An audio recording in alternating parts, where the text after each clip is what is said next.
Hi, everyone. It is July 2nd, 2023. Very few in here tonight. Not a surprise.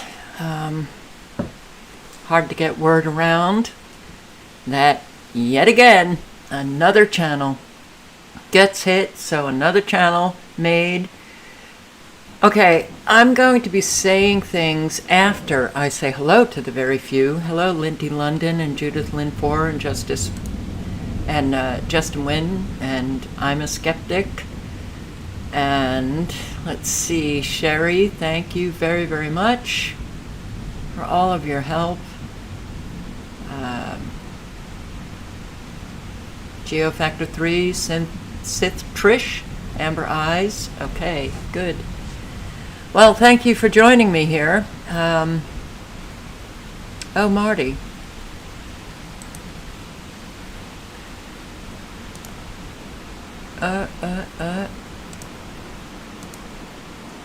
And Sherry, I guess I did make you a moderator on this channel. Okay, good. Patchwork Nuance. Something has happened with my cyber experience, but something also is happening on YouTube. You know, wow, all of these pop-ups that you get, it's really annoying. Anyway, Marty, okay, good. You got the wrench. Touch of Class, hello. Mary Mac, hello.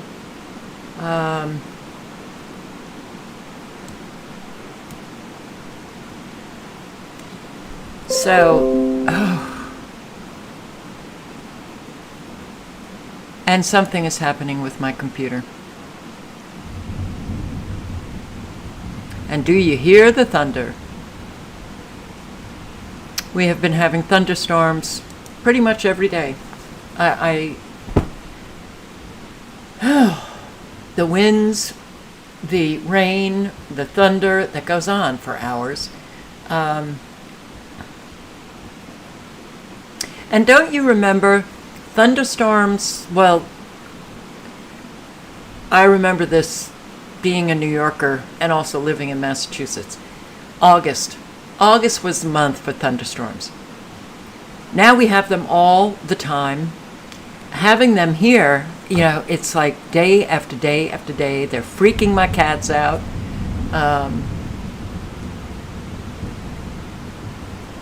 But what I saw coming at us on radar today, I was like, okay, you know, are we going to have a power outage? I think we've escaped a lot of the really bad supercell, the supercells that create an awful lot of damage. But I'm tired of this, and I'm really tired of living completely alone, going through what amounts to either scary events or incredibly frustrating events due to the power outages, which I got three,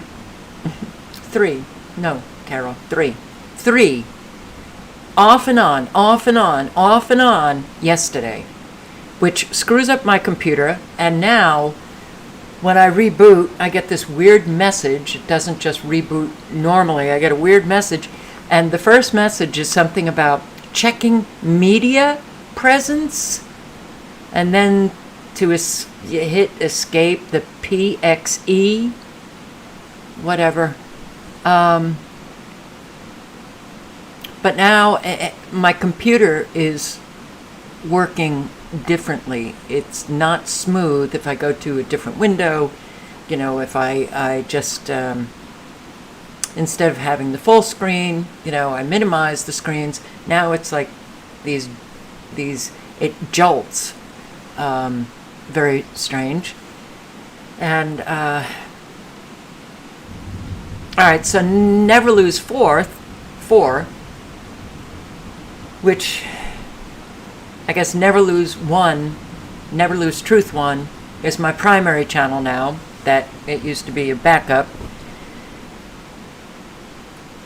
But what I do is, all right, you get a community guideline strike on one channel, so then you start, you start posting again on your backup, which is Never Lose Truth 4.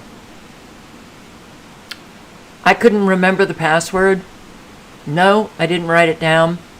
My life has completely changed. I was booted out of life. And organization, I'm really, anyway, I couldn't remember the password. And I kept trying, different, what I thought it might be. And the person who created the email account and Never Lose Truth 4, I emailed him, but I realized that he was emailing me from the account that he created for me, and I'm sure he's not checking that email. Conspiracy therapist, which I haven't seen him for a while. I can't remember his name. The email that I got with the information, the password, nowhere to be found on my email. So it was a very frustrating day. And then I saw change password. So I clicked on it. Oh wow, I could change it very, very easily. I changed the password. Okay. Because I took sensitive action. Sensitive action. I can't get into Never Lose Truth 4 because YouTube won't verify me. I did the, text with YouTube, text me a code, I put in the code, I'm verified, but every time I go on to try to access the channel, I get these very strange and very frustrating messages, and it just won't let me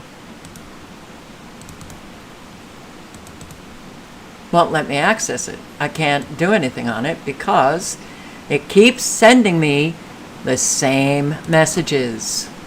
Sensitive action, you're blocked. Try again. Learn more about verifying it's you. Well, I did, but no, they won't verify it's you. Every single time I try to access the channel after they sent me a code and I verified it's me, this is what I get. And it's very, very frustrating to start a new channel, to lose so many subscribers. I told Sherry, I think it was Sherry, that I'm just near giving up. Every day is a problem. Every day it's frustrating. And I will say I'm not liking life. I haven't liked it in a very, very long time. And I know there are people who are going to say I'm negative because they're presumptuous. And they think that my life is like theirs. And if they're not presumptuous and they know something about my life, then they're just flat out mean. This is very hard, what I'm living. Extremely hard. And the aloneness is crippling. It's just crippling. But I'm tired of having to face problem after problem after problem. It's, and even just trying to get things that I need. You go to a store, you drive, 20 minutes to get to a store, they don't have it. Then you go to another store, which is 10 more minutes, and they don't have it. And, I'm sure a lot of people are facing similar experiences, but I tell you, when you have been knocked out of life and you literally have lost everything, it is very difficult. So, could we just work on our judgments? It's one thing to have these judgments about the collective and the willfully ignorant and everything, but it's another thing to judge personally individuals, within our community. And yes, I will. If I see people leaving comments that are either attacking or judgmental about me or anybody else, I am going to respond. But don't think that you know somebody else's experience. Do not. You know, you might hear similarities to your experience, but that's all they are, similarities. And I'm really now having a very difficult time. So it doesn't look like I'm going to get any place to move out of here. And frankly, at this point, I've gotten so bad that I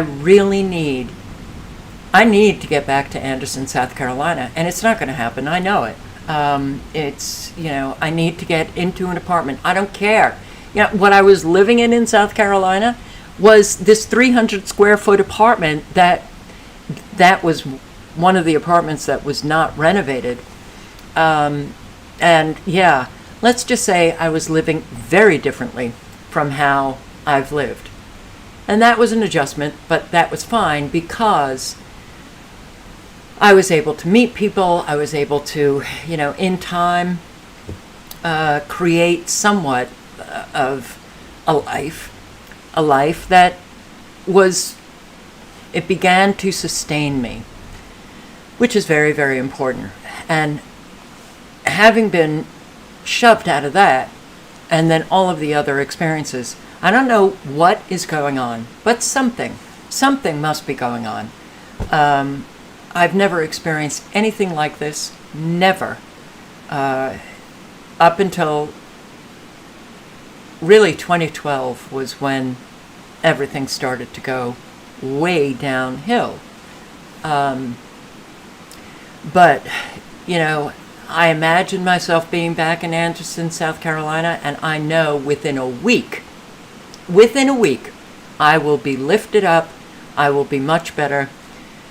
It's very hard to lose the familiar and then to adjust to another place and then adjust to another place and adjust to another place. And you can't do this. The human being is not made for this. We're made to be, to have roots, to have a foundation, of course, and then, to be living in an area where it's familiar. You're known in that area. You're part of the community, all of that stuff. That has been X'd out of my life, but I was beginning to develop it in Anderson, South Carolina. This whole experience since, every place I've gone, I've just gotten worse. Do I need to be in just a regular apartment, a house, nothing luxurious? Yes. Because I know that now having to do things that are different or new, it's too much for me. Because I've just been having to deal with way too much stress, having to adjust to the new over and over and over again. I know that going into something like an RV or things, living in a way that I've never lived before, it will be too much. So, and it does not look like it's going to happen. So am I near giving up now? Yeah. I keep going. I do it a day at a time. I do the best that I can, and voila, I'm here. So I will keep going a day at a time, doing the best that I can.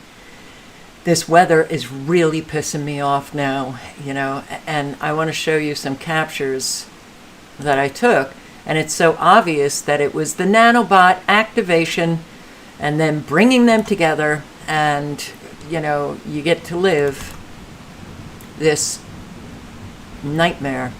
So let's see, 7:02 at 9:09.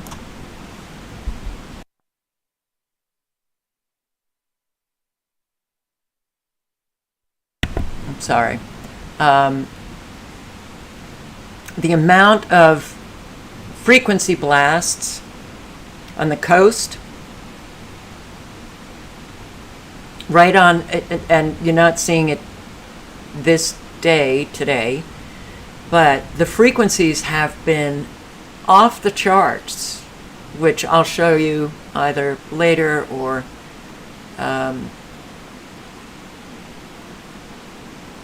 so this is actually a quieter morning than I've been seeing it every morning.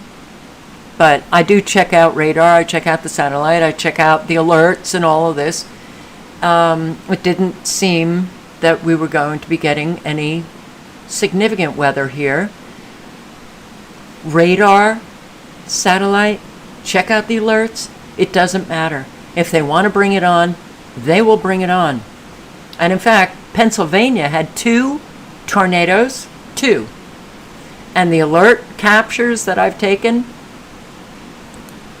never showed any tornadoes. So this was at just about 2:13 UTC. But look at all of the tornado or severe weather warnings right along the coast where all of those frequencies were blasting away. And then I took a capture. Let's see, it must be documents that I saved it. No, it doesn't seem to be. Maybe it's on videos. All right, so I'll get to that in a moment. So this was at Party. but I think I jumped over one. Let's see. Yeah, this was today at 1:19. You see the nanobot activation right here, which you didn't see at 9 a.m. Now, at 1:19 p.m., and I'm looking at this and I'm thinking, oh, they're going to bring these together and create yet another flippin' thunderstorm, which we had yesterday, and we've been having over and over and over again. But right here, right where you see all of the very squared, well, it's supposed to be, what you're looking at is precipitation. This is what, as far as I'm concerned, is the nanobots, and they are activated. So, right here. And this is Alabama, and I am right here at the North Carolina, Tennessee border. I'm right here. I'm looking at this activation, and I knew it. They would bring it together and cause another thunderstorm. And this is at 4:34 p.m. Look. They brought all of those activated nanobots all together to create a weather front for us. And you can see, was there rain down here? I don't even know, because very often you'll see just the little squares being activated, but there's no real precipitation coming. There's no rain. But when they bring those together, that's when the severe weather comes about. So Pennsylvania got 2 tornadoes. I'll show you what I was going to show last night on Never Lose Truth 4, but I can't access that channel anymore. It's bad. It's bad. This is at what time? 5:15. And this is when the thunder started and continued on, and now it's been going for about an hour and a half, and yeah, you just listen to the thunder go on and on and on and on. Fortunately, I think we've skirted what could have been bad, what looked bad, because I'm right outside of this, what we now call supercells. I don't know what happened in other states, but yeah, it's just not good. So this is current time, 7:22 p.m. So, all right, good. A whole lot of the really severe weather has been deactivated. Let's just say that. And I do want to show you some video that I've taken of these. The winds will come out of nowhere. And that's been going on now for several days. The, wrong one.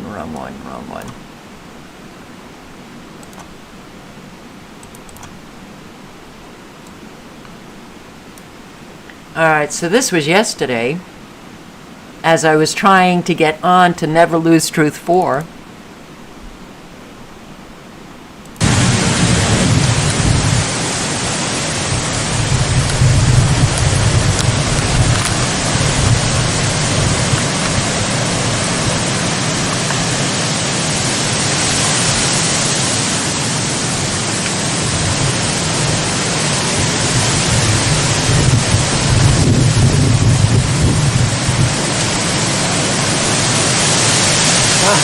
Holy shit.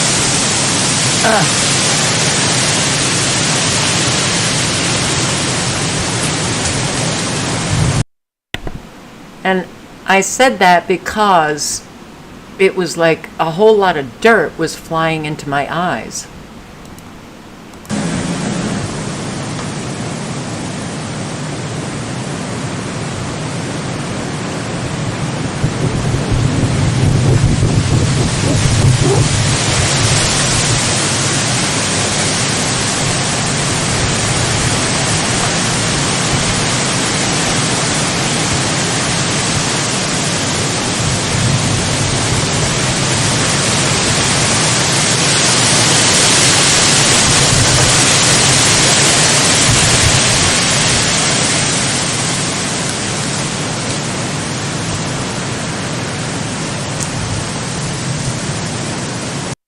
I focused on these 3 trees because these are the trees that the owner is concerned about.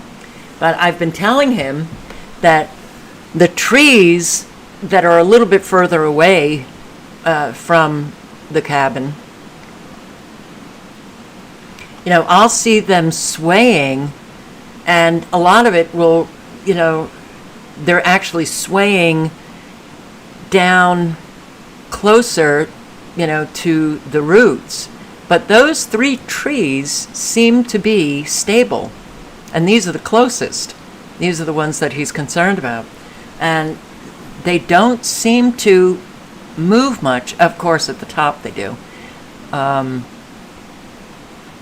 So he's very lucky about that. But man, I'm telling you, these winds come out of nowhere. Yesterday, it scared the crap out of my cats because it literally came out of nowhere. Oh.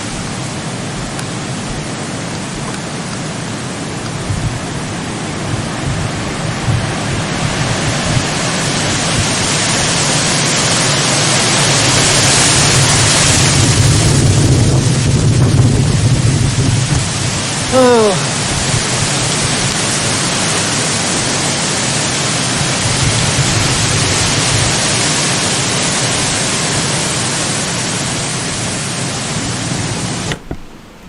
So that was yesterday, and it's getting to be like an everyday occurrence.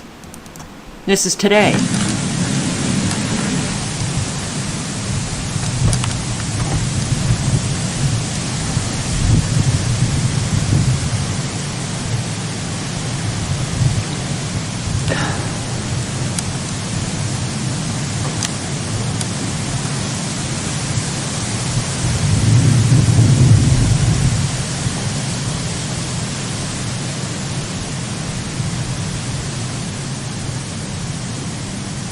So fortunately,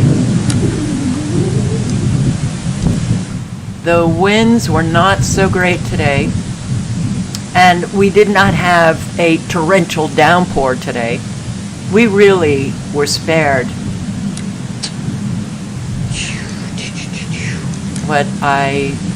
When looking at radar, I think, okay, so no power outage, no flickering. And so it was a good day. A good day, but my cats are still hiding. Because the thunder just never stops. And they're not too happy with that thunder. And let me just show you. When I've said there are no bugs at night underneath the light outside, I meant it.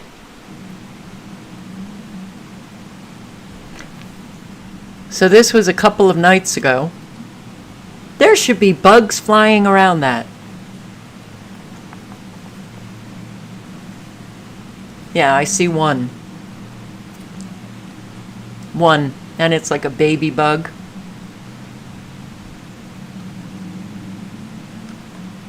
And then I really took these videos for the owner of the cabin, but this was another night. Where are the bugs? Nothing. There's always there's just one little tiny bug. Oh, I think two. But man, I'm in the woods. There should be moths flying around. All right, so let's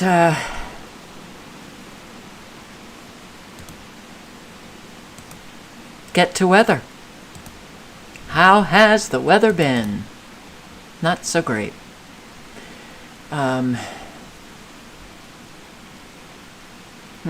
don't know where that capture is that I took of the alerts, because when I listened to a live stream, he talking about these tornadoes, and I saw no alert for tornadoes in actually, let me play just a few minutes of it, because I saw no alerts on the National Weather Service alert page. Nothing. No tornado alerts. And I come across this. Just listen to a few minutes. Recycle. Now I wouldn't say it's going to recycle. Just definitely keep that in mind there.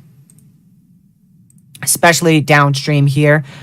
Confirmed tornado that went through Lewisburg, Pennsylvania. Lucky if you want to look where that is. It was at a tornado warning a few moments ago. I just got a damage report there. I'll retweet that on Twitter if y'all want to go see that. Looks like a roof partially destroyed. Roof partially destroyed.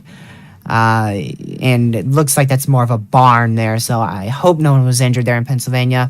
Again, people are barely even getting warnings here, especially in Pennsylvania, as there is just a very strong low pressure that is ramping up to literally be causing an ongoing tornado outbreak pretty much in Pennsylvania. I believe we've had 4 or 5 tornadoes today.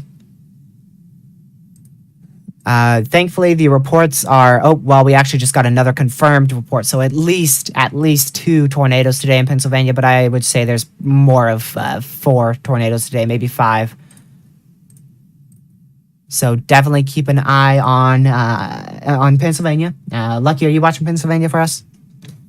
Yep. So, still watching it. Thank you for subscribing, Patterson. Much appreciated. They do pop up in seconds, Bruce, and something about today, they just don't even have rotation, and they're popping up out of nowhere. They don't even have rotation, and they're popping up out of nowhere. That means our weather has changed significantly. And did you hear him say that people aren't even getting alerts that there are tornadoes? All right, they can bring about whatever the hell they want to bring about almost instantaneously. And, how are you going to get an alert from that? So it's been pretty crazy. Let's see. Alberta, Canada, got a bad tornado.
You know, this reminds me of a patent that I had posted, but I had read years ago about how they can load these tornadoes with a lot of, just to make them more destructive, they can load them with dirt, they can load them with debris. And because, okay, the tornado is picking up dirt from the ground. But did you see how black that tornado was? Do you see that this doesn't seem that there's something very wrong with what we're looking at in terms of it being a natural tornado? Tornadoes are thin, and when they hit ground, they don't go on forever and ever and ever like they are now. They're not massive. They're not a half a mile long or a mile long, which a whole lot of the tornadoes in recent years we've seen. They're huge. And there was quite a lot of damage to homes, to farms. Yeah. Nothing like taking out the farms. Look at this thing. Look at this thing. Really? Yeah. I guess people are maybe thinking, oh, well, the different characteristics of what we're looking at now, it's climate change. Whoa. Well, that's piss poor thinking. That's all I can say. Piss poor thinking. Where was the other?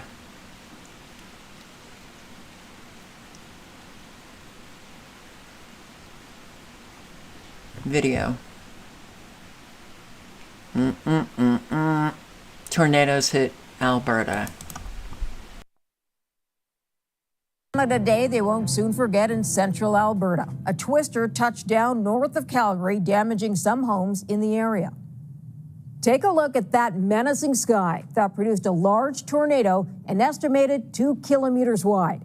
It stayed on the ground for about 30 minutes, shredding everything it came across. Now, here is where it touched down, near Didsbury, Alberta, about an hour north of Calgary. The storm also brought with it huge hail, heavy enough to dent cars. CTV's Mark Villani is on the ground with a look at what that twister left behind. Swirling clouds and spitting hail tore through a rural area between Didsbury and Carstairs just before 2 o'clock Saturday afternoon. Huge spinning cloud, this huge massive white cloud spinning. And then out of that came this black funnel. It touched down. Question that black funnel. Question it. But look at this thing. This is not a tornado. Rural area between Didsbury and... Look at this. It looks like the tornado is literally in the middle of just this black box. A whole lot needs to be questioned. Wow. Watched in horror as it neared a farmhouse. RCMP say numerous homes have reported damage, but it appears nobody was hurt. EMS is on scene, but say there was no need to transport anyone to hospital. You know, you see a string of a tornado come. I've seen that, but nothing. No, nothing like this is like out of a movie or something. It was pretty crazy. I think it's scary. An Alberta emergency alert was issued for parts of southern and central Alberta when the tornado was sighted near the town of Didsbury. About 30 RVs and tents were set up in the Didsbury campsite. The people who run it say there wasn't even time to warn campers. There wasn't even time for that this time. We got the alert and the hail picked up. We had hail that was like fist-sized, and then looked outside and saw the funnel clouds. They say nobody was hurt, but the large hail and intense wind damaged some landscaping and property. Looked like there was quite a few dented vehicles. Alberta is expected to get cooler weather Sunday, but there is the potential for tornadoes in other parts of the prairies. Conditions are such that it's conducive to tornado development, so we're keeping an eye on things. Oh, good for you. Keep an eye on military. Keep an eye on the controllers of the weather, because that is what is taking place. All right, so, yeah, more flooding.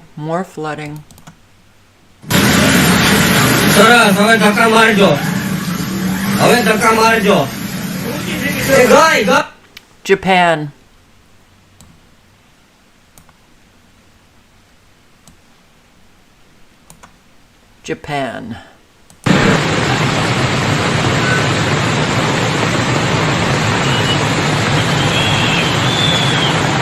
The information that Wrong. I'm sorry, India.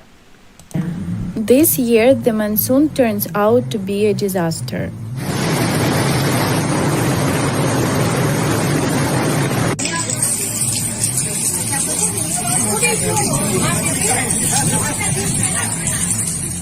The flood situation is getting worse in many parts of the country due to heavy rains.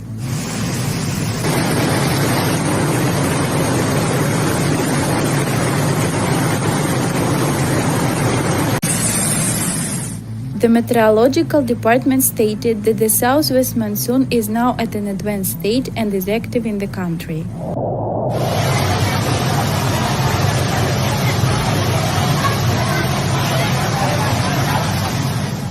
It also adds that several states are expected to receive heavy rainfall over the next few days.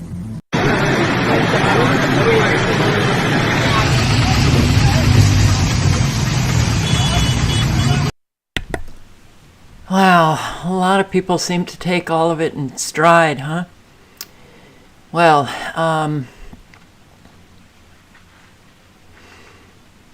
Colorado, I believe. Hey everybody, Ethan Krugel here in Adams County, where more than 24 roads are now flooded and closed. That includes this one, where a driver actually went around one of those road closures today and into a sinkhole up there. Thankfully, that driver is okay. But the County Public Works Department here tells me this is at least the third time this week this has happened. They say those road closures are in place for a reason, and they're asking drivers to be extra cautious and to pay attention to those closures with their own safety in mind.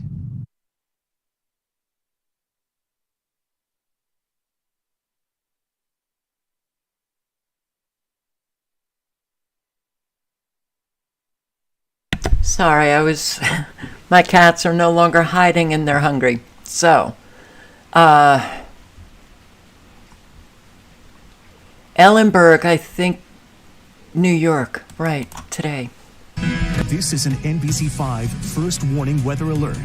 Good afternoon, meteorologist Andrew Grotsky here. We're going to get you back to golf in just a few minutes, but we do have an ongoing life-threatening flash flooding situation. This is across northern New York, where downpours have been setting up for hours now. It's on top of an area that already saw some hefty rainfall totals overnight and early this morning. So over the last few hours, especially afternoon, some heavy downpours have been setting up shop over the same areas. They're starting to weaken at this point, but the rivers are still playing catch up. So water levels are still rising. We're thinking they're around the worst they'll be, and then they'll continue to start to improve as we get deeper into the evening. But still, some life-threatening situation ongoing with some high water levels. And as you can see, a flash flood warning is in effect here for Ellenburg over towards Altona and Moores. This is until 6:15. And as we look off to the west, another flash flood warning. This is east of Malone. This is until 5:30. So we still have these downpours that are gradually including the Ellenburg. Meteorologist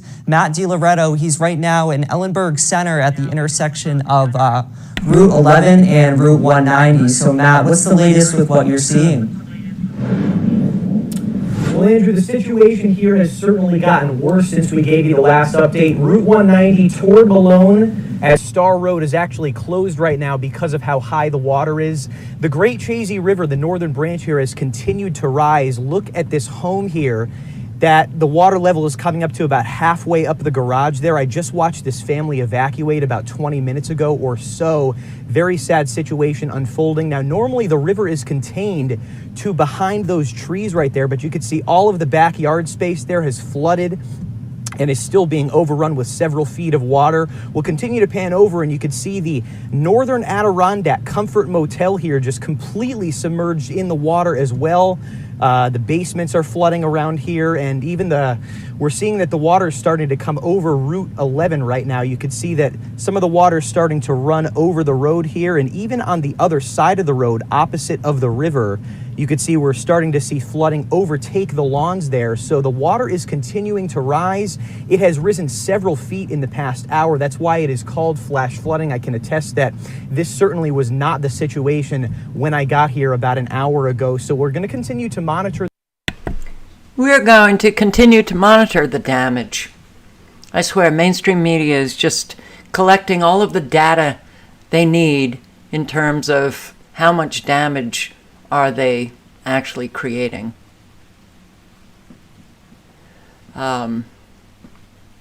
Chicago area yesterday.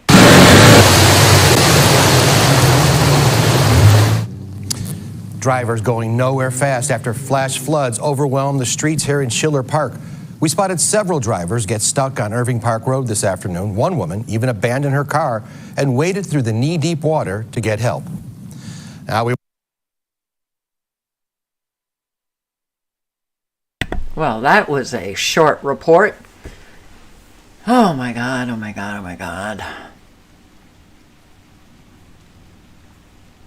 What is this?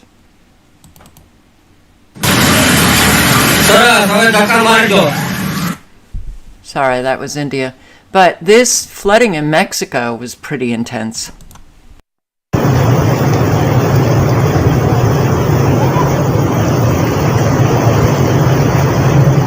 Greetings to everyone on my daily disaster news channel.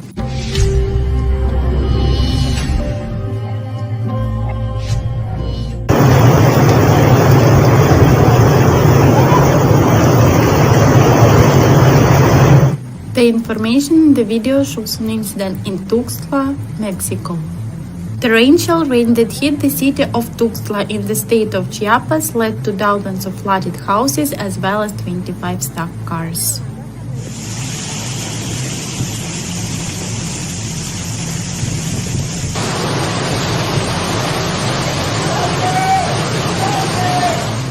Passengers of public transport were carried away by the current on a flooded avenue during heavy rain, but they managed to get out alive.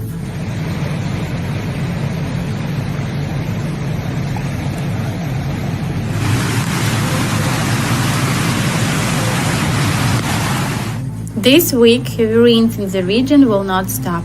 The National Weather Service said that it was tracking tropical wave 6 south of the coast of Oaxaca and Guerrero.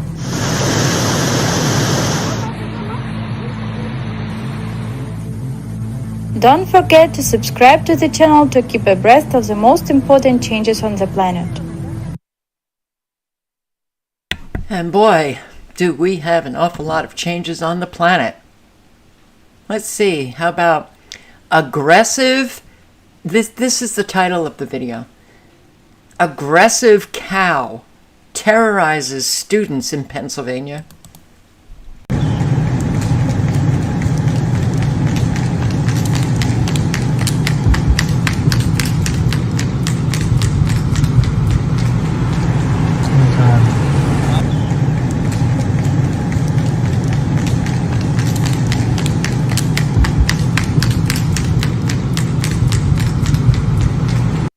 Hell, animals are probably just freaking out and knowing something is wrong, and yeah, getting a little tired of it. So here we have this. It's like every single day now I see all of these people who are the YouTube meteorologists posting on the severe weather, and every day. It's really okay. Here's another one. And I will link below to this one because he's talking about, the severe weather that is coming. More coming. Yeah, starting tomorrow and then into Tuesday. And look at what Minnesota right up here. But wow, whole lot of these severe thunderstorms. You got one here in Virginia. And this, I can't see the date on this, but I think it's tomorrow. And You got some heading into Tennessee, central Tennessee, and Mississippi, Louisiana. Wait a second. No. This is Alabama. Alabama, Mississippi, Arkansas, southwest Arkansas. It doesn't stop, guys. It's just not stopping. So if you want to listen to this, I did put the link in the chat. Quebec 2 days ago, I showed this on Zoom, but how do wildfires magically start at the same time? Right? Yeah? Really?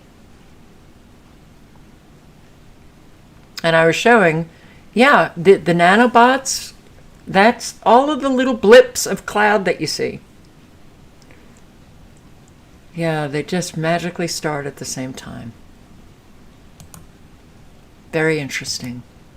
So, U.S. infrastructure spending starts 2023 with a bang.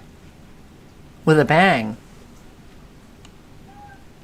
What is this? The new business of college stadiums? Nothing like bread and circus for Americans. The main engine propelling sports infrastructure this year are college stadiums, with $1.7 billion worth of investment, matching 2022's, the year of 2022, that record. This includes large restructuring projects for Oregon State, Nebraska, and Texas A&M. Yeah, sports, really important. Forget about all of the people who are losing their homes, losing their jobs, going homeless. Create those college stadiums. $28.5 billion in projects in various stages of development to build stadiums, not college stadiums, but to build stadiums such as the ones for the Tennessee Titans in Nashville, Buffalo Bills in Orchard Park, New York, and the soccer stadium for Miami FC, whatever that is.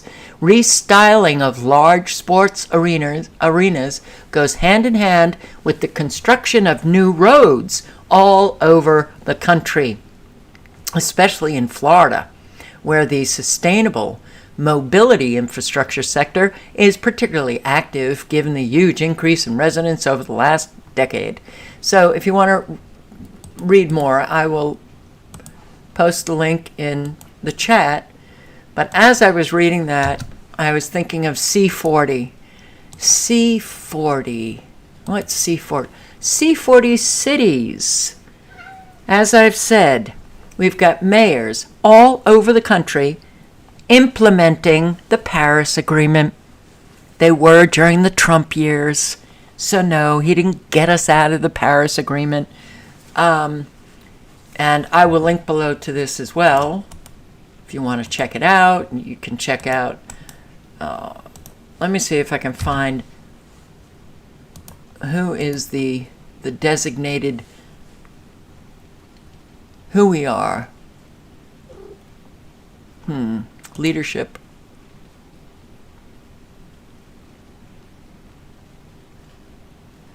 Let's look at our team.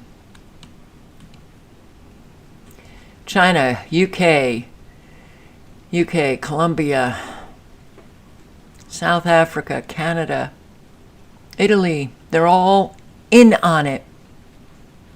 So, yeah, this is different from the mayors. I can't remember the name of the site, where we've got about 450 mayors in the United States implementing all of the climate action plans. Boy, remember when we used to post so many videos on all of the climate action plans that towns have, that cities have, that states have? All right, so let me just go back.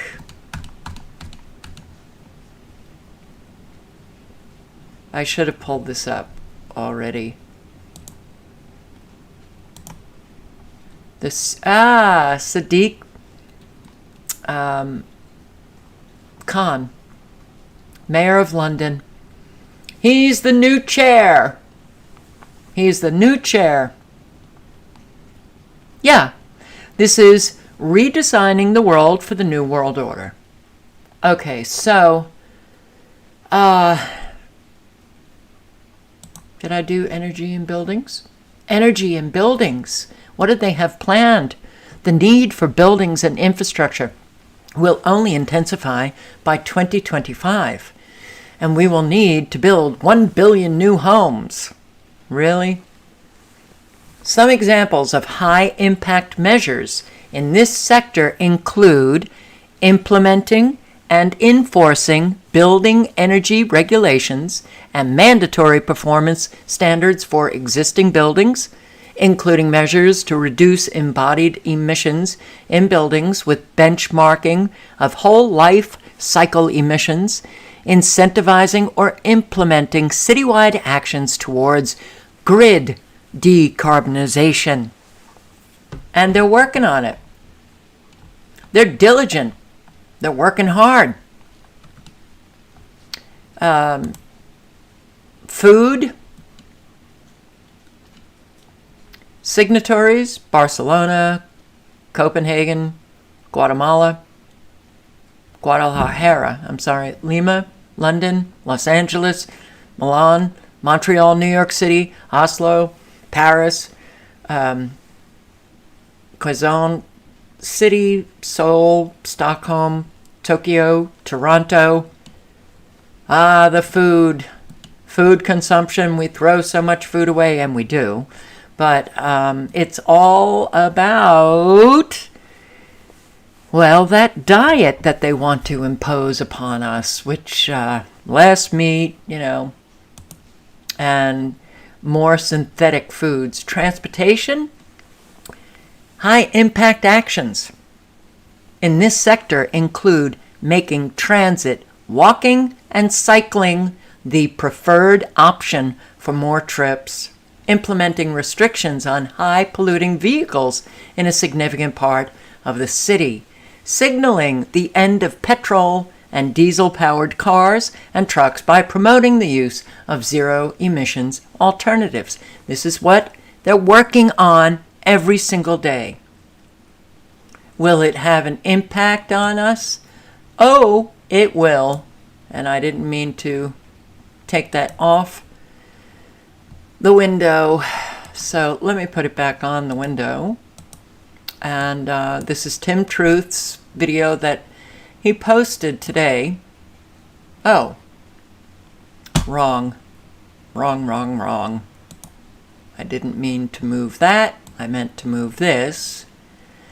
And now I have to move that back because that's the live stream window. So excuse me, just be a wee bit patient, please. There we go. Boy, I'm really glad that we were spared the very bad storms. Okay, so I'm just going to play a few minutes of this. Yeah, a lot of you probably know, but this is the implementation. The C40s, New York is in it, and they're working hard to change everything, get people out of their cars, walk, cycle, or pay a whole lot of money in New York. Tim explains it. Big news on the 15-minute city front. It looks like they're trying to do the same scheme as in London, where they fine people, nickel and dime them for driving. And the scheme here is called congestion pricing. So in the UK, they're calling it ultra-low emissions zones. In New York, they're going to call it congestion pricing. So here's Governor Kathy Hochul. She's governor of New York State. She says, with congestion pricing, we'll see significantly fewer vehicles in central Manhattan every single day. We'll have less noise, less honking, and less gridlock. We'll have less air pollution, so there's that emissions angle, and fewer car crashes. New Yorkers will feel the benefits every single day. So here they come after the cars and people's independence. Congestion pricing. Let's see what else we can find out about this. So here's an article from last month in Bloomberg, May the 12th. It says the congestion pricing plan, the first of its kind in the U.S., will charge Easy Pass motorists driving south of 60th Street as much as $23. So they're trying to outdo London with nickeling and diming drivers. This is obscene. $23 to drive through New York. $23 fine for driving through New York. No traffic infractions, just driving. So it's all the news. Manhattan drivers to pay extra tolls in effort to reduce congestion in First in Nation plan. And that's a headline from NBC New York. Now, notice how they say First in Nation, as in this isn't going to stop in New York. This is disgusting. USA Today's headline, congestion pricing in New York City hikes tolls to $23 for driving in Midtown. So only the rich are allowed to drive. That's how they're going to decide this. This is despicable. According to The Gothamist, this might be in place by April 2024. 2 days ago, The Hill reports Biden's administration approves Manhattan congestion pricing toll plan. This is absolutely disgusting. Here's some interesting analysis on Twitter from Mike Crispy. New Manhattan congestion pricing now adds about $25 per day for your commute. So if you take a bridge/tunnel and pay the tolls, plus the cost of rising fuel, equals $50+ a day to get to work. This is a huge attack on the working class of New York City. The price of living's out of control, and now they want to fine people $23 for going to work. So I had to sit through Governor Hochul's press conference from 2 days ago, so you don't have to. So I want to play for you some choice excerpts from this crazy Hochul press conference on 6/27/2023. Hopefully you find this as insane as I do. The air quality is deteriorating very quickly in our state as a result of the Canadian wildfires. And that being said, over the next 48 hours, we're anticipating the smoke and the haze to come all across the state. If you want to know the effects of climate change, you're going to feel it tomorrow in real time. This is not something that we're talking about future generations dealing with it. We are truly the first generation to feel the real effects of climate change, and we're also the last generation to do anything meaningful about it. So that's what we're talking about here today. And when a doctor sees a patient who's having trouble breathing, having trouble taking a breath, feeling sick because of a health problem, they often prescribe a decongestant. Think about that, a decongestant.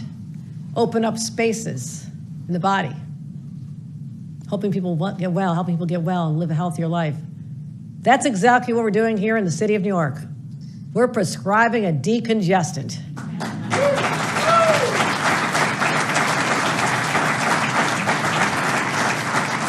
And how are we doing that? We are going to be the very first state in the nation, the very first city in America to have a congestion pricing plan. We are setting the standard right here in real time for how we can achieve cleaner air, safer streets, and better transit. And you are all part of making history. And this is how we help the body heal, get better, get healthier. So because of the action we're taking today, millions of New Yorkers will lead happier, safer, less stressful lives. I walk the streets of this city almost every day. You don't see me because I'm in disguise. Baseball cap, different teams. You never know which team I'm sporting. Maybe they're even from up north, who knows? But I'm out there and I see it. And I know the anxiety people have when you're at the intersection and cars are flying through and you can barely, and the delivery trucks are jammed up, they can't make their deliveries and they're getting frustrated and the cars behind them are all beeping because they can't get through. It is chaos. It is chaos. And think about the pedestrians just trying to get around, the bicyclists, the delivery people. It is dangerous for them. But all this concentrated activity, the vehicles sitting there idling because they cannot move, and our buses that are not moving, it's also creating all this exhaust and emissions that our people are breathing. As I mentioned at the outset, we're more cognizant of what's going into our lungs these days, and we're experiencing the effects of the wildfires in Canada. What about the wildfires that are happening on our own streets right here, coming out of the exhaust pipes from all these vehicles?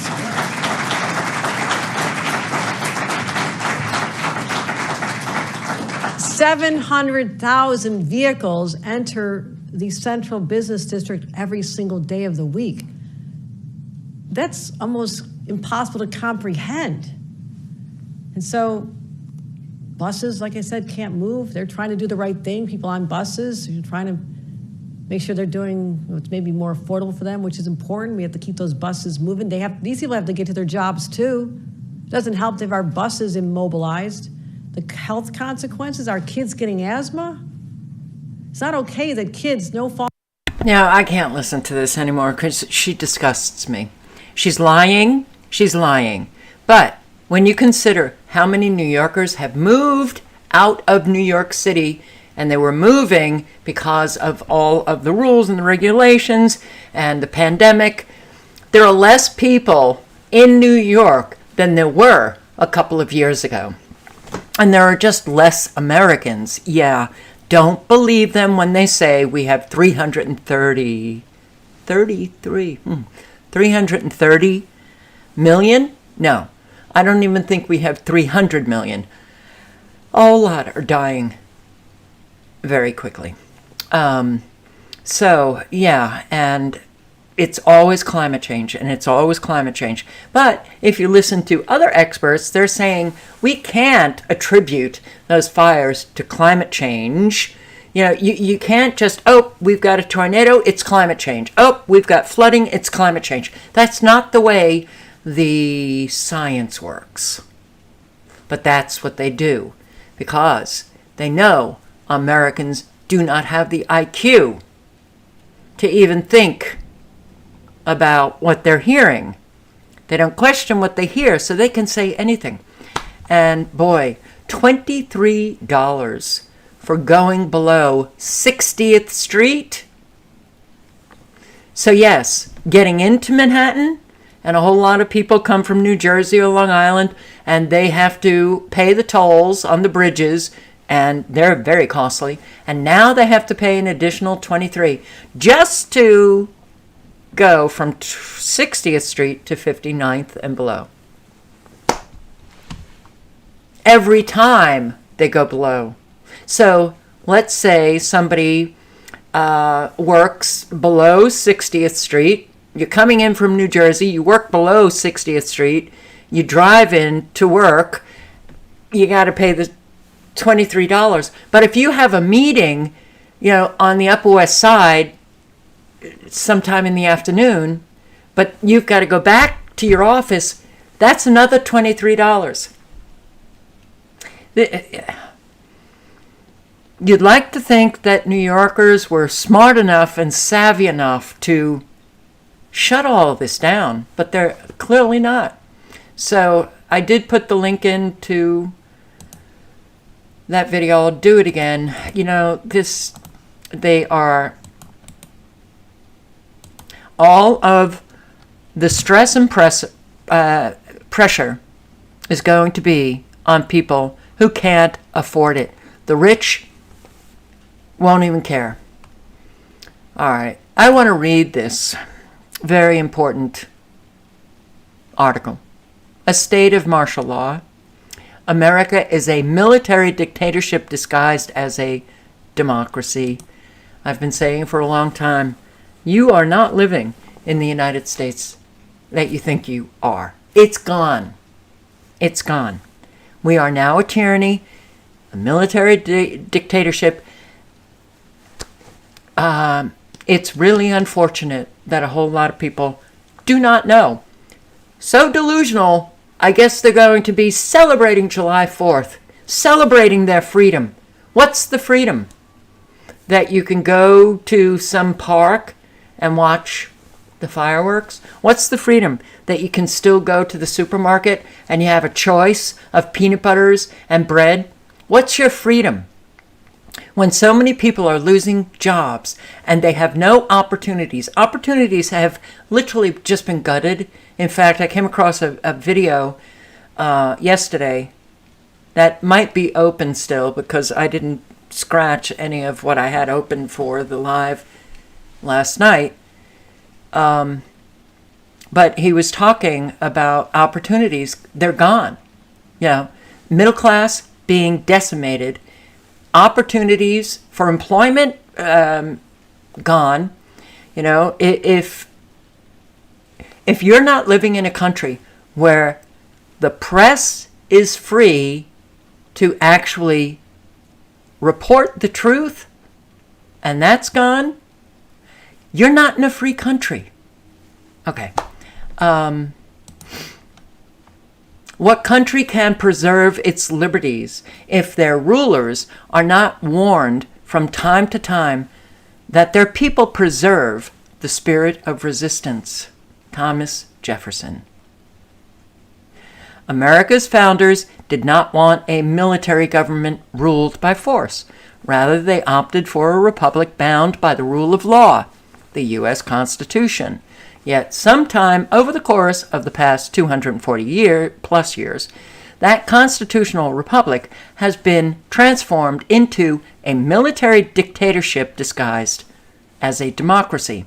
Most Americans seem relatively untroubled by this state of martial law. Incredibly, when Biden bragged about how the average citizen doesn't stand a chance against the government's massive arsenal of militarized firepower, it barely caused a ripple. You can't cause any ripple in a flat-lined populace because they're flat-lined. At a fundraising event in California, this is what Biden said.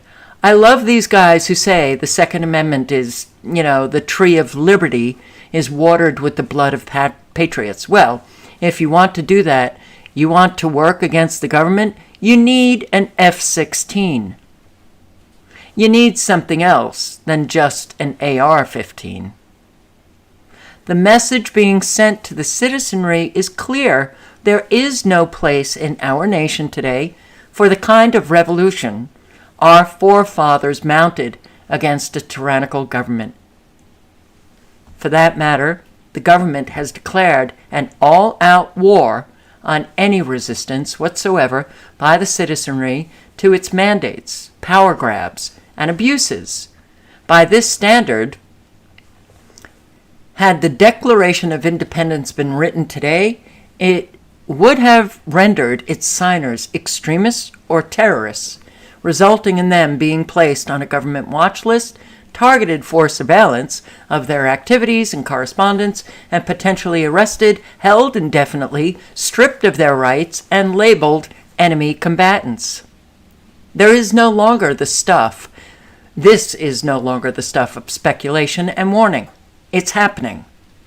For years, the government has been warning against the dangers of domestic terrorism, erecting surveillance systems to monitor its own citizens, creating classification systems to label any viewpoints that challenge the status quo as extremist, and training law enforcement agencies to equate anyone possessing any government views as a domestic terrorist. And all of the underlined words here, those are hyperlinks to more information about the dangers of domestic terrorism. Hell, parents now are domestic terrorists. Moms for Liberty, it's a domestic terrorist group. But we still can't cause any ripple here? No, because you just want your hot dogs and beer for July 4th. Wow.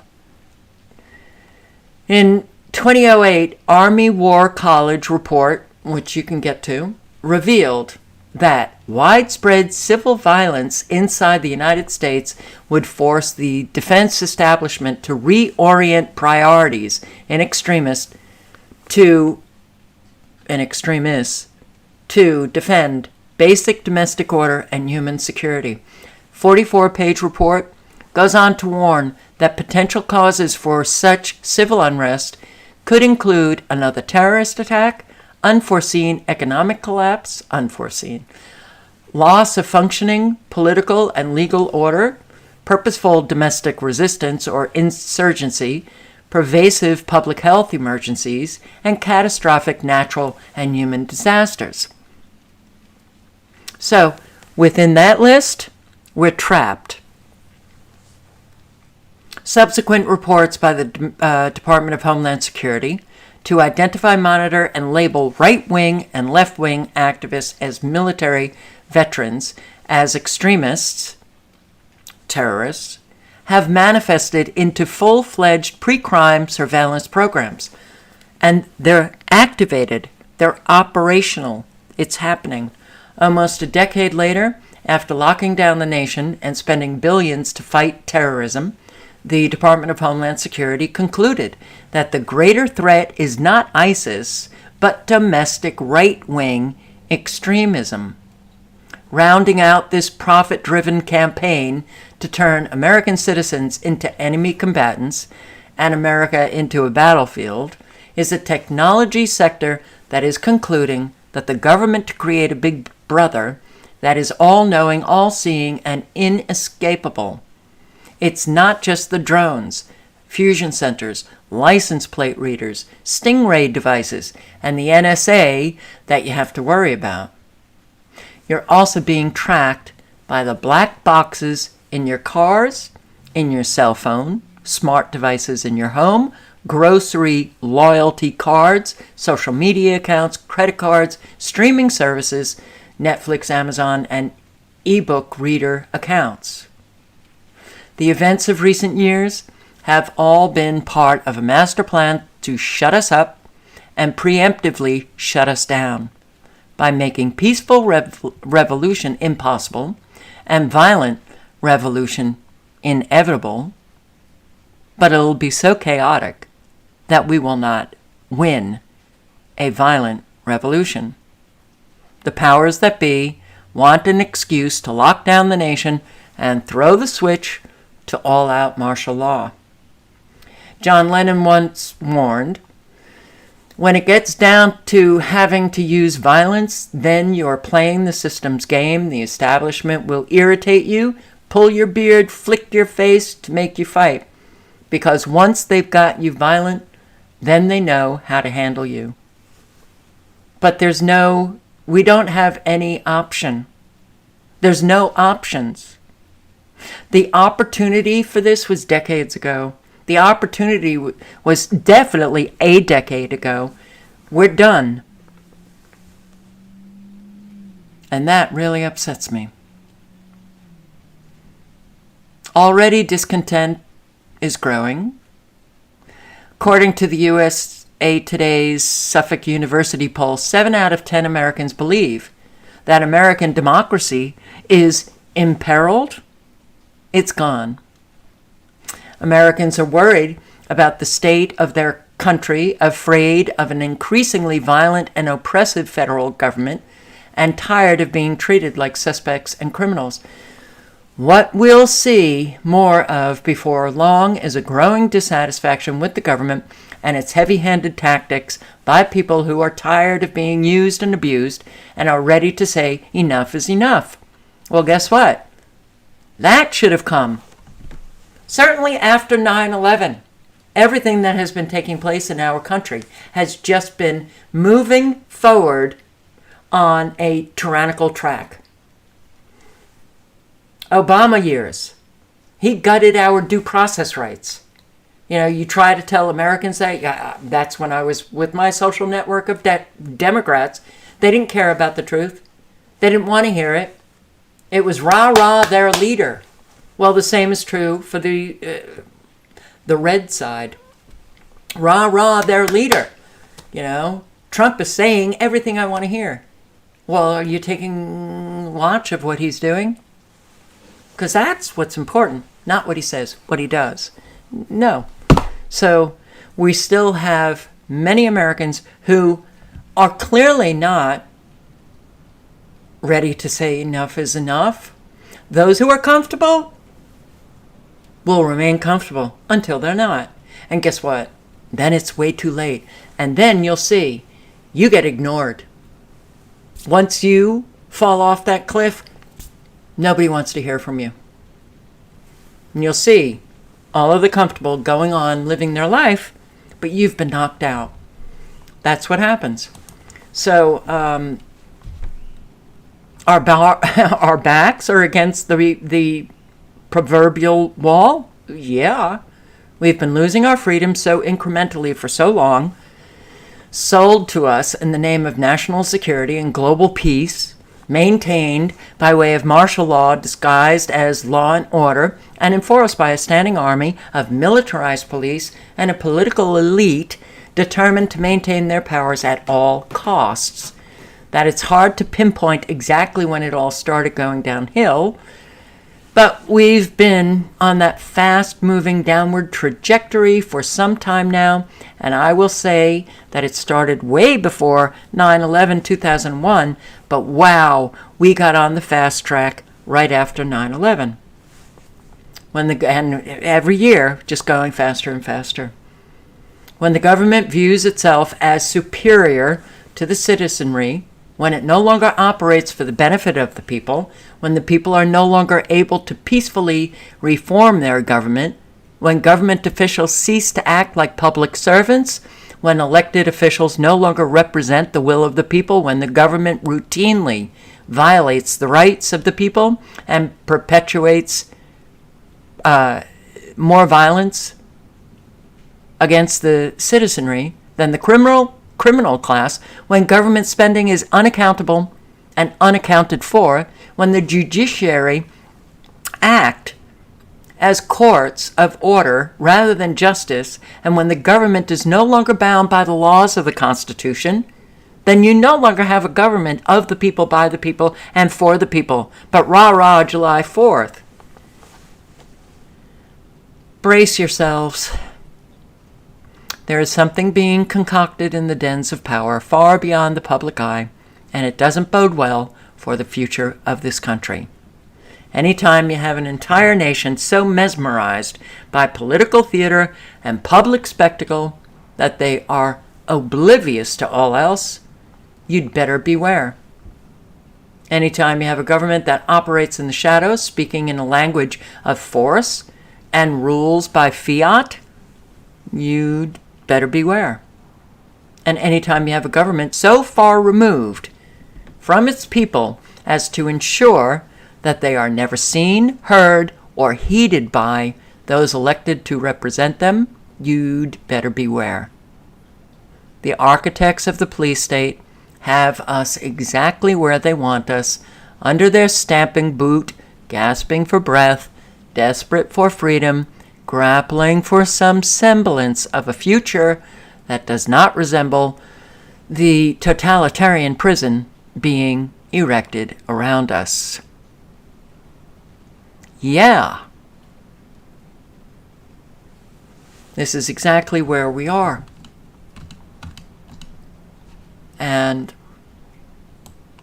well, Jonathan Whitehead, his commentary on his site, the Rutherford Institute, which I will link below to this article. You can access more articles by clicking on the link. He's been at it for many, many years, trying to warn the American people. And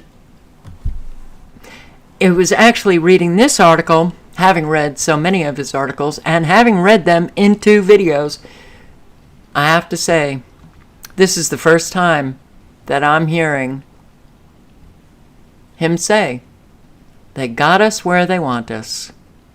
We are at our most vulnerable right now. And you know what? A flatlined populace, whole lot still stuck in the matrix. Whether they're awake or asleep, it doesn't matter. You know, passing the buck to the next president of the United States. Give me a break. I mean, we've been living everything getting worse. Whether we have a Republican president, a Republican control of Congress, it doesn't. Everything has gotten worse. Worse. Oh, but Carol, this time it's going to be different. We just need Trump in office. Oh, okay. All right. I will link below to this article. You can read it. Government agents routinely entering private property without warrants. And yeah, Josh Highlander, whose home sits on a wooded 30-acre spread east of Richmond, Virginia. Highlander's wife and 6-year-old son were playing basketball in their yard when his wife went to retrieve a long rebound. She spotted a man in full camouflage walking among the trees. Alarmed, she and her son darted inside the house.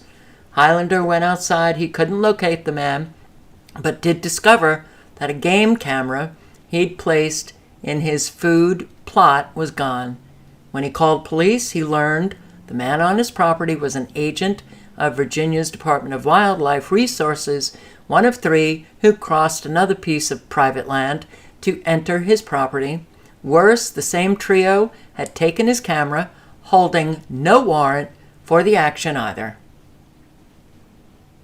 Yeah. Well, according to Hester versus United States, 1924 Supreme Court decision says they can do it. And IRS sends special notice to taxpayers in 8 states. 8 states. Special mailing sent out to California and 7 other states, allowing them in those areas in Alabama, Arkansas, California, Florida, Georgia, Indiana, Mississippi, and Tennessee that fell under disaster declarations. You have a little bit more time to pay your taxes. How sweet of our IRS. So the deadline extensions, one extension is to August 15, another is only to July 31. Yay! So your home has been flooded out or destroyed by a tornado, and the IRS is giving you a little bit more time to get your documents together. You know, those documents that went up in a tornado, those documents that have been flooded out. Yeah. Aren't you happy? 61% of Americans are more scared of running out of money than dying. Well, I understand it fully. I get it. More than 40% of Americans may be at risk of going broke in retirement. You know, and as I was reading this article, or just even the headline itself, I thought euthanasia is going to become a thing. People are just going to be lining up to be killed peacefully. Opportunity is gone, and a whole lot of people, especially those elderly who are now being made homeless, and it will be accepted. That will be accepted. God forbid we should try to change things. We'll just keep going down this path, and more people will line up to get killed by their governments. All right, I'm going to link below to this video. Here you go. It is Tommy Bites. Tommy Bites TV. She's talking about trucking companies who apparently are filing for bankruptcy and not paying the contractors, the truckers who are working for these companies. They owe them thousands of dollars. Too bad for you. We're filing for bankruptcy. And her husband is a trucker, so he's not affected by this, but hopefully he won't be. And but eventually we'll all be affected. The age of making money is over. The middle class is done. This was the video that I was talking about earlier. I will link below to it. You can listen to it. But yeah, especially for the millennial class, the Gen Zers, your opportunities have been destroyed. And yeah, your parents, your grandparents, they lived very differently. Oh well, too bad for you. This is not what the older generation should be leaving for the younger generation. But we did it. The EU is on the brink of bankruptcy. Wow. Yeah, well, we're all on the brink of bankruptcy, and I think it's coming sooner than we expect. Florida issues statewide emergency malaria alert. Really, 4 people in Sarasota contracted malaria in locally transmitted cases, coming a day after the CDC issued a similar notice for Florida and Texas. Okay, now we have malaria. Oh, it's that mosquito. Yeah. Drain water from garbage cans, house gutters, buckets, pool covers, coolers, toys, flower pots, or any other containers where sprinkler or rainwater has collected. You get mosquitoes and then malaria. Well, that's kind of novel.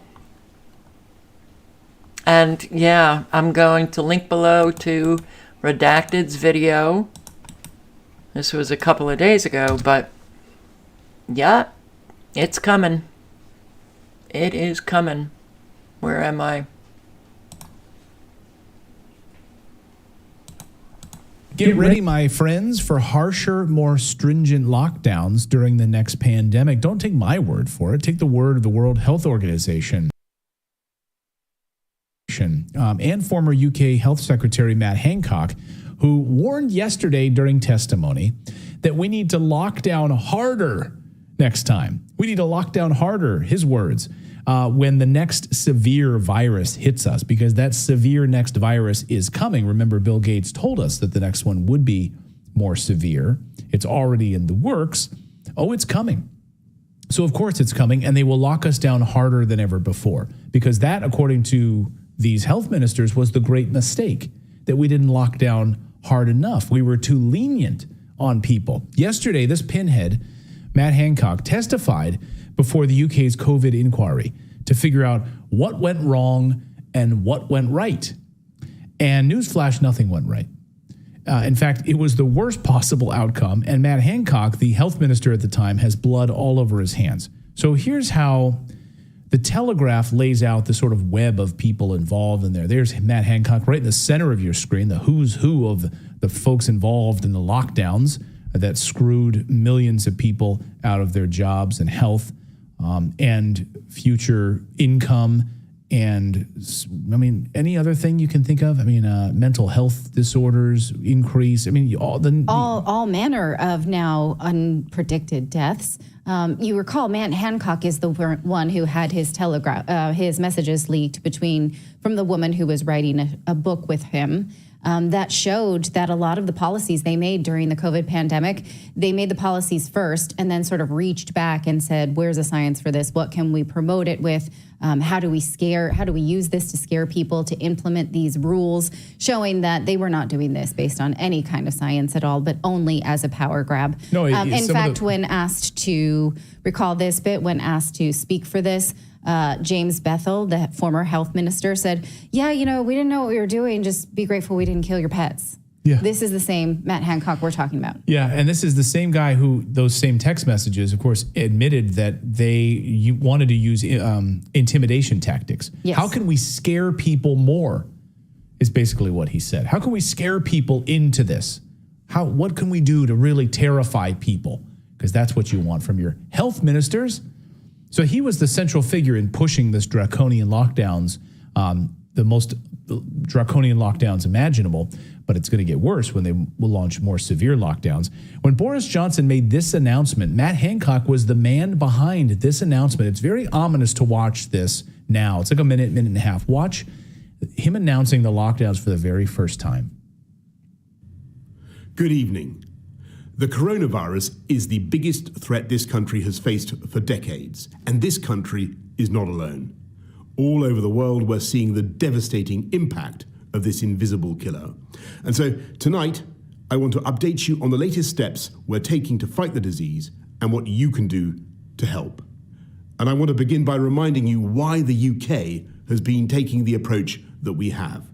Without a huge national effort to halt the growth of this virus, there will come a moment when no health service in the world could possibly cope, because there won't be enough ventilators, enough intensive care beds, enough doctors and nurses. And as we've seen elsewhere in other countries that also have fantastic healthcare systems, that is the moment of real danger. To put it simply, if too many people become seriously unwell at one time, the NHS will be unable to handle it, meaning more people are likely to die, not just from coronavirus, but from other illnesses as well. So it's vital to slow the spread of the disease, because that is the way we reduce the number of people needing hospital treatment at any one time, so we can protect the NHS's ability to cope and save more lives. And that's why we've been asking people to stay at home during this pandemic. And though huge numbers are complying, and I thank you all, the time has now come for us all to do more. From this evening, I must give the British people a very simple instruction. You must stay at home. While we party it up at number 10. Oh my God. How could people believe this buffoon? All the buffoons all over the world. Study finds Xanax and Valium associated with brain injury and suicide. What a surprise. About 30 million Americans are taking benzodiazepines, Xanax, Valium, Klonopin. That's 12.5% of the adult population. Flatlined. We're flatlined. Well, they create damage to the nervous system and negatively impact life. And they have significant withdrawal symptoms. Well, we've known this for decades. So, another study? Do we really need another study? All the studies. How about this one? Wow. So, batches in the EU were placebos? I don't know. I don't think I can link to this site. Yeah. So, those who are doing just fine after getting that new product, how is it possible? If they had given everyone that new product, then people might have questioned what's going on with everyone experiencing, those effects. So why not throw in batches of placebos? Just to, throw people off.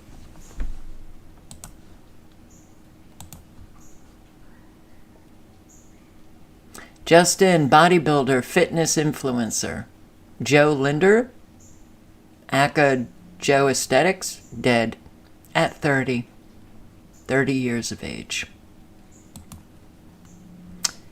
There is no passion behind their effort to slow down the boats. Migration. Let's Let's talk to international borders expert Henry Bolton about a development down in Kent, which is worrying both the local residents and I think for the nation. Welcome, Henry. Hi, Kevin. Hi. What I'd like to talk about is Manston, which is an airport in Kent where they've built an increasingly large centre to accommodate migrants. It's where they get processed. Many of them stay there. It used to take about 3,000. At one point, it was taking 4,000. It's Britain's biggest migrant centre, and they're now expanding it to take 1,000 more. Now, the local residents, not surprisingly, are very alarmed by this ever-expanding migrant centre. But what it does indicate, apart from the local difficulties, is that Rishi Sunak's nowhere near stopping the boats, is he? No, of course he's not, Kevin. And if he doesn't stop the boats, or at least significantly reduce them, then they're going to have to find more and more and more places to put these people. And, what's happening in France is what happens when you've got social tensions that just spill over because of massive frustration, an element of cultural clash and so on. We've got to avoid that here. But if we just simply carry on as we are, Rishi Sunak, you're not going to solve this problem. And if I may, Kevin, I just caught the end of your interview with Harvey Procter. Yeah. And, wouldn't it be nice if we had a political party that was worth voting for? Instead of saying... It would, wouldn't it? Yeah, well, you can forget that, but what is happening in France? Wow, it's still going on.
Okay, it just goes on, and you see all these people just busting windows and just getting into, stores and stealing stuff and social unrest. Oh boy, what you just saw, it's going to be, well, we saw it during 2020. For some reason, Black Lives Matter, they could protest, but everybody else, nope, because we've got a pandemic going. All right. Oh, wow. So, social unrest is coming back to America. Social unrest is going to be all over the place, and it's martial law. I'm surprised that they haven't declared martial law in France, but I'm speaking now, and I haven't checked it out in half a day. Who knows? Maybe they have. But a whole lot of Western countries are putting out their travel advisories. You might not want to go to France. For another night of violence as police reinforcements are sent to cities across the country. The funeral took place today for the teenager whose shooting at the hands of police sparked the protests. Over 2,000 arrests have been made since then as the Department of Foreign Affairs upgraded its travel warning for Australians currently in or travelling to France. In Nanterre, the funeral of Naël Mazouk, the teenager whose killing by a French police officer was the catalyst for days of violence across this country. It passed from a funeral home to a mosque and then to a cemetery on the edge of the district. When Naël was shot, there were two other passengers in the car. One was arrested, the other escaped. He's now released an audio statement claiming Naël had been attacked by the police officers and didn't mean to drive off. The first officer at the window put a gun to Nael's temple and said, "Don't move or I'll put a bullet in your head." The second officer said, "Shoot him." The first officer struck him again with the butt of his gun. The car is automatic and was in park mode. When Nael received the third strike of the butt of the weapon, his foot released the brake pedal and the car moved forward, and a second officer who was at the windscreen fired his weapon. Nael Mazouk was seen in a rap video filmed in Nanterre. He was a teenager from a deprived suburb whose name has now become synonymous with anger and unrest.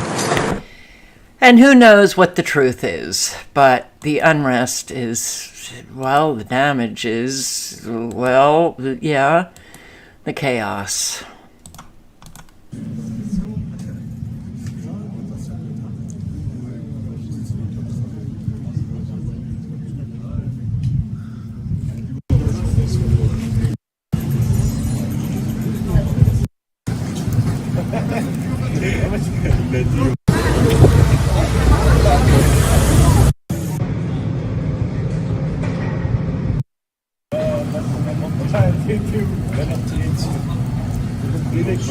And I think a lot of the chaos is being driven by illegal migrants.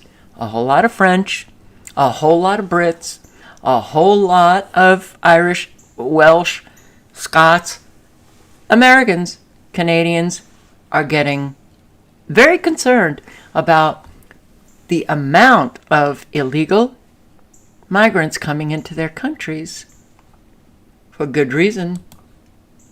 And the mass shootings, I don't know if any of you have been, the mass shootings are off the charts. Now, a lot of people will say, oh, it's all staged, it's not true. Oh, I think a lot of it is true now. Currently, we're still at 30 victims. Ages range from 13 to 32. 9 victims remain at area hospitals in various conditions. 2 victims have been pronounced deceased. Our hearts and prayers continue to go out to the families, friends, this community, and our city as a whole.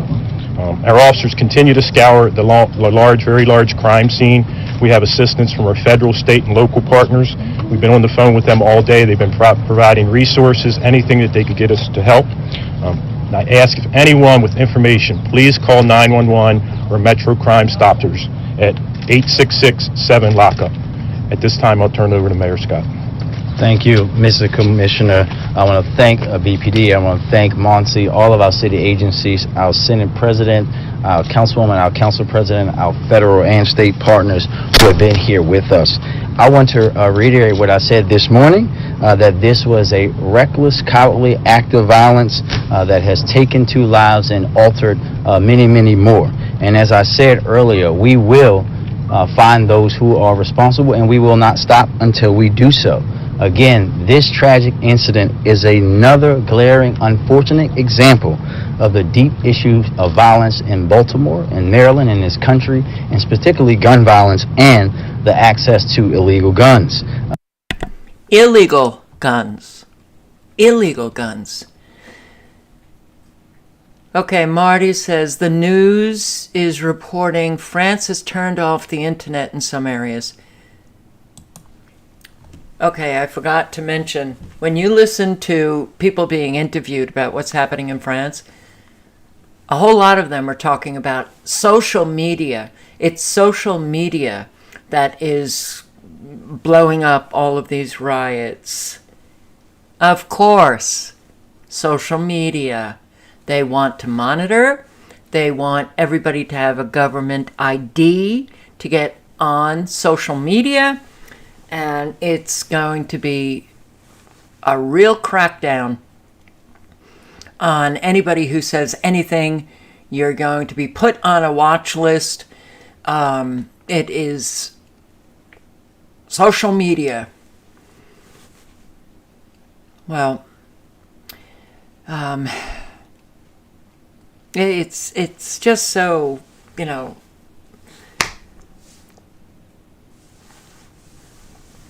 bloody frustrating to know what is actually behind a lot of these people talking about social media.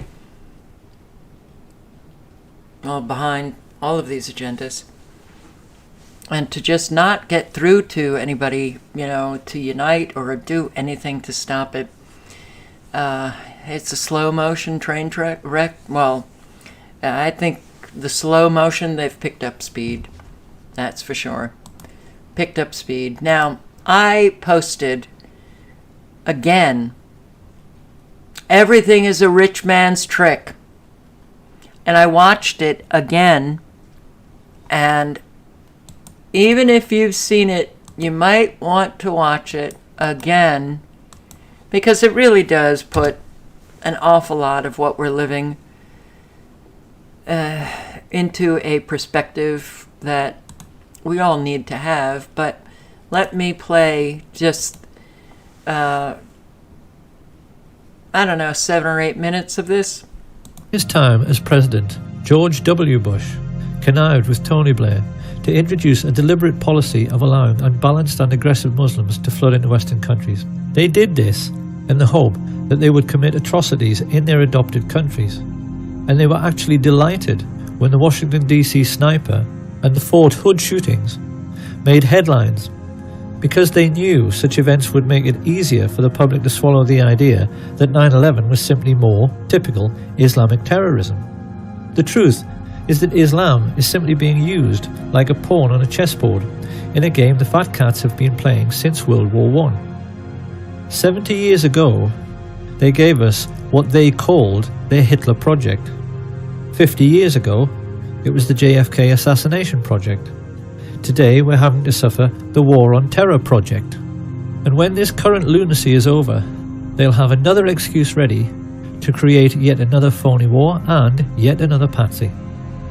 If George Orwell was still alive today, and he was asked to comment upon all the significant political events of the last decade, it's quite likely he would simply restate the Orwellian definition of totalitarianism, to wit, a society living by and for continuous warfare, in which the ruling caste have ceased to have any real function but succeed in claiming to power through force and fraud, and then ask whether this sounds like the world we live in. Because it ought to be obvious by now that our seemingly endless economic recessions are being deliberately orchestrated. In today's world, the commodities markets are arranged in such a way that the price of virtually everything, particularly food, hardly ever changes. So how then can it be that the price of oil increased tenfold in the last decade? Economists are now tacitly agreeing that this was due to financialization, which is just a fancy way of saying rich creeps like the Bush family and their merchant banking friends used their trillionaire fortunes to rig the market. Why did they do this? Because great entrepreneurs like Stelios, with their budget air travel, had managed to break the cartel of the major airlines. Ordinary working families had begun living a jet-set lifestyle. The ruling elite of the entire world was simply terrified, because a jet-set lifestyle is supposed to be the exclusive preserve of the rich. What would happen to their social status if the whole world were part of the jet-set? So, the rich arranged for the credit crunch, and now working families who used to fly 10 times a year can't even afford to use their car. What George Orwell understood better than anyone is that every age is basically the same. It is always a story in which a small elite group of greedy people cling to unjust power and privileges by practicing an ongoing deception upon their followers. Caesar did it with bread and circuses in the Roman arena. George Bush did it with false flag terrorism on 9/11.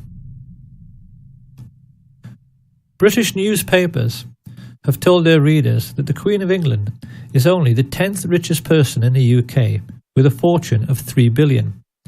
But experts who have calculated her real wealth reckon that her ownership of 1/6 of all the land on planet Earth puts her true fortune nearer to 22 trillion.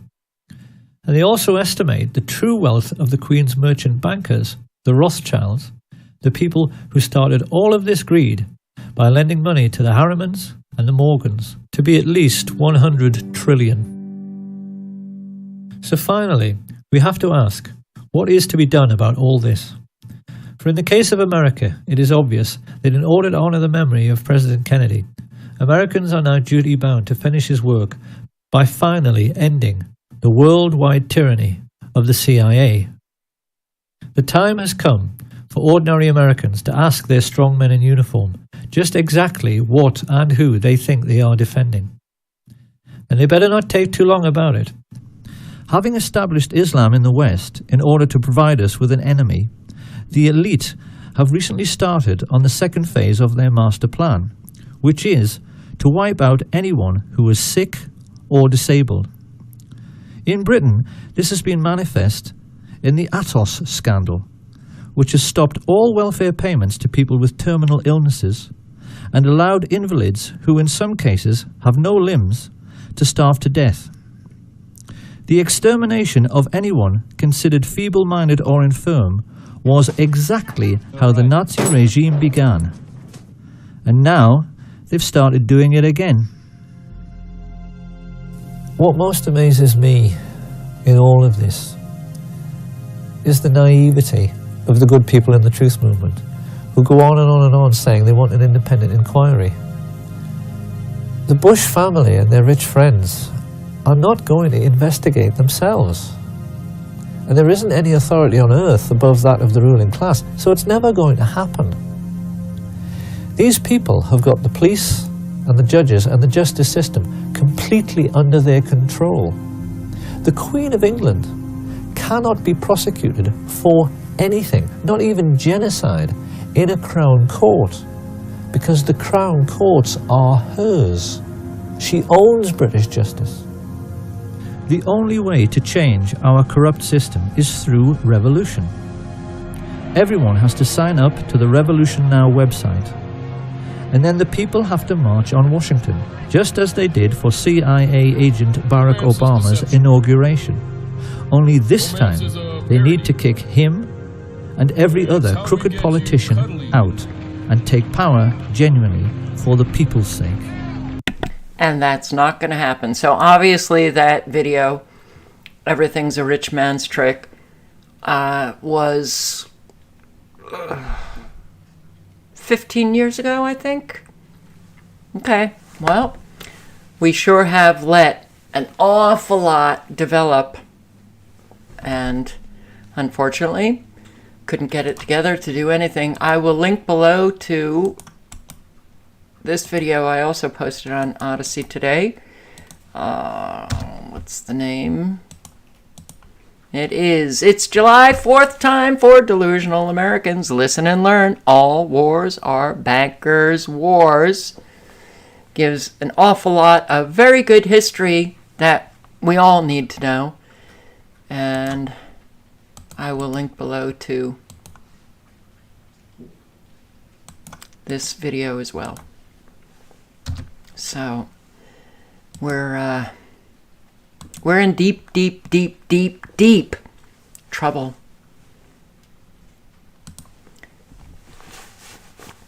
And once another major event comes along, you can forget about ever, living the life that you're living now. Those of you who have yet to suffer the consequences, those consequences are coming to everybody's door. And, it's obvious. The lies that we are hearing on a daily basis, obvious, that our government is no longer, every institution is blaming the other institution, calling them, they are not legitimate, like, the executive branch with the Supreme Court, because the executive branch doesn't like the rulings coming out of the Supreme Court. This never happened before. It's happening now, and it's happening for a reason. It's happening for a reason. They are breaking down the trust in all Americans, in every institution. You are not to be secure ever again. Ever again. Everything is going to be changing very, very quickly. people are going to learn that there really is no opportunity out there. Those who are still comfortable living in a bubble, there is no opportunity. They have gutted opportunity in our country. And even opportunity to, meet people and foster healthy relationships. That is pretty much gutted. So, all of those who are talking about prepping and all of that, if you don't have community with you, whatever that, means to you, and if you're alone or you just have, some family with you, I don't see how people are going to be surviving what we're facing. So do whatever it is that you can to foster community, to foster healthy relationships. Yes, live honestly, speak honestly, be known as a trustworthy people. Your word really should mean everything to you. Your word, when you speak it, you live it. Live the principles that you speak. It is crucial now. And, stay safe, be prepared for anything.